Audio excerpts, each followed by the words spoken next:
O que é teologia da libertação negra?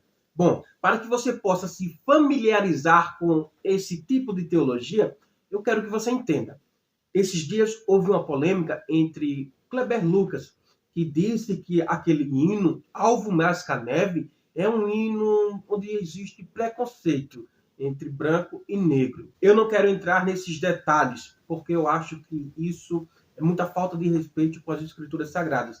Mas eu quero te explicar o que é a teologia da libertação negra, para que você possa compreender. A teologia da libertação negra é um ramo da teologia da libertação sul-americana, a qual é, em grande parte, humanista, tentando aplicar a teologia cristã à situação dos pobres. A teologia da libertação negra se concentra nos africanos em geral e nos afro-americanos em particular, sendo liberto de todas as formas de escravidão e da injustiça, reais ou percebidas, seja elas sociais, políticas, econômicas ou religiosas. Ficou curioso? Quer saber mais? Fica comigo até o final desse vídeo, que eu irei propalar com uma revelação apoteótica e holofótica para o nosso crescimento teológico. Já te convido a curtir, comentar, compartilhar, inscrever-se no canal e não esqueça de ativar o sininho das notificações para que todas as vezes que eu postar vídeos novos, o YouTube possa notificá-lo. O objetivo da teologia da libertação negra é tornar verdadeiro o cristianismo para os negros. O erro primário na teologia da libertação negra é o seu foco. Ela tenta focalizar o cristianismo na libertação da injustiça social, no aqui e agora, e não na vida após a morte. E Jesus nos ensinou exatamente o oposto. O meu reino não é deste mundo. Veja João capítulo 18, versículo 36. Tem os negros africanos e especialmente os afro-americanos sido tratados injustamente e maldosamente na história recente? Com certeza, absolutamente sim. Deve um dos resultados do evangelho ser o fim do racismo, da discriminação, da desigualdade e do preconceito? Mais uma vez, sim. Absolutamente sim. Com certeza. Veja Gálatas, capítulo 3, versículo 28. Porém, é a libertação da injustiça social um princípio, fundamento do evangelho? Nina, não. Errado. Não é. A mensagem do evangelho é esta: somos todos infectados com o pecado. Veja Romanos, capítulo 3, versículo 23. Somos todos dignos da separação eterna de Deus. Veja Romanos, capítulo 6, versículo 23. Jesus morreu na cruz, tomando sobre si o castigo que nós merecíamos. 1 Coríntios, capítulo 5, versículo 21. 1 João, capítulo 2, versículo 2. E fornecendo o meio para a nossa salvação. Jesus então ressuscitou, demonstrando que a sua morte foi realmente um pagamento suficiente para a pena do pecado.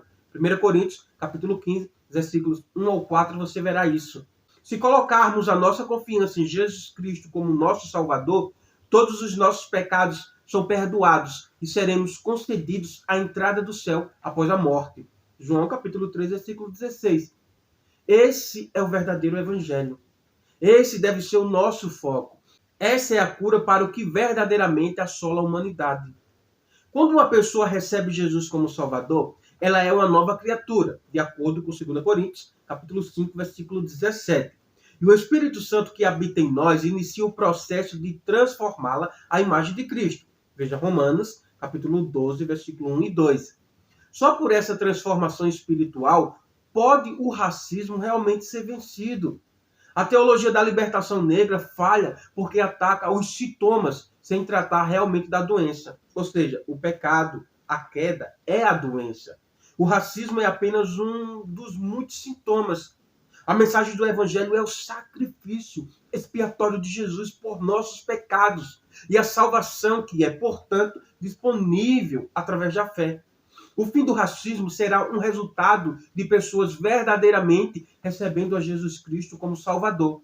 Mas o racismo não é especificamente mencionado no próprio Evangelho. Por causa de sua ênfase exagerada nas questões raciais, um resultado negativo da teologia da libertação negra é que tende a separar as comunidades cristãs, pretas e brancas, e isso é completamente antibíblico. Isso não existe na Bíblia. Cristo veio à Terra para unir todos os que nele creem em uma igreja universal, seu corpo, do qual ele é o cabeça. Veja Efésios, capítulo 1, versículo 22 e 23. Os membros do corpo de Cristo compartilham uma ligação comum com todos os outros cristãos, independentemente de raça, origem ou nacionalidade, para que não haja divisão no corpo, mas que os membros tenham igual cuidado uns dos outros. 1 Coríntios, capítulo 12, versículo 25, você verá isso. Devemos ter a mesma mente, a mente de Cristo, e um objetivo, glorificando a Deus, cumprindo o mandato de Cristo de ir por todo o mundo, contando aos outros sobre ele, pregando as boas novas do Evangelho e ensinando aos outros a observar os seus mandamentos. Veja Mateus, capítulo 28, versículos 19 e 20. Jesus nos lembra que os dois maiores mandamentos são amar a Deus e amar aos outros como a nós mesmos, independentemente de raça. Mateus, capítulo 22, versículo 36 e 40. Independente de qualquer circunstância, somos todos iguais diante de Deus. Quando o preto morre, para onde ele vai? Vai para debaixo da terra. E o branco, quando morre, para onde ele vai? Debaixo da terra. O pobre, quando morre, vai para onde? Debaixo da terra. Meus irmãos, nós somos todos iguais. No cristianismo não pode haver preconceitos, porque isso é antibíblico. Então, ame a Deus acima de todas as coisas e o seu próximo como a si mesmo. Se você diz que ama a Deus a quem nunca viu, mas rejeita o seu irmão a quem vê todo dia, você é um mentiroso. Porque como é que você pode amar a Deus que nunca viu e rejeitar o irmão que vê todo dia? Isso é antibíblico, não tem lógica. Acorde para a vida. Seja um verdadeiro cristão. Gostou desse conteúdo? Agregou seus conhecimentos? Ficou alguma dúvida? Deixa aqui nos comentários que eu irei responder a todos. A sua dúvida pode ser o nosso tema do próximo vídeo. Já curte, comenta, compartilha, inscreva-se no canal e não esqueça de ativar o sininho das notificações para que todas as vezes que eu postar conteúdos novos, o YouTube possa notificá-lo. É Irene Quírios Adelfos. Paz do Senhor, meus irmãos.